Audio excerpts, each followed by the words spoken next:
Kathleen O'Dea grew up in troubled Zimbabwe and has seen firsthand the atrocities of the Mugabe regime.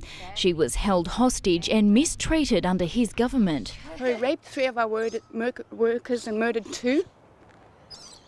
And the beatings, I cannot begin to tell you what it's like being on the receiving end. The former champion swimmer was banned from competing in the Moscow Olympics because of the politics of her homeland. She says Zimbabwe has only become more violent, and she's fuming that now it seems acceptable to compete with the rogue nation on the world stage. I think I get angry because I've missed out on my own sporting career. Kathleen says if Australian cricketers tour the country in September, it will show our ignorance to the humanitarian crisis. Robert Mugabe is the patron of the Zimbabwe Cricket Club and he lives next door to the cricket grounds. Black people in jail, some of them that are there for stealing bread. They're starving.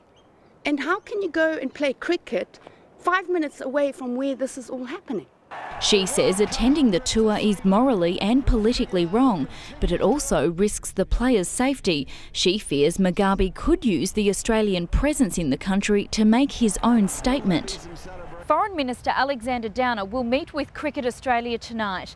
Mr Downer has already committed $2 million to pay the fine if Australia doesn't go, but he can't guarantee that money won't end up with Mugabe.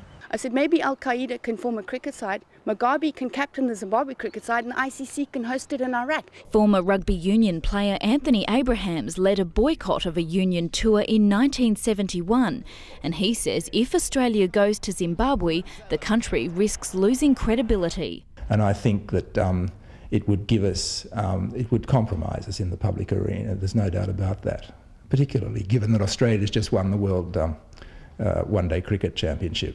Katie Blowers, 7 News.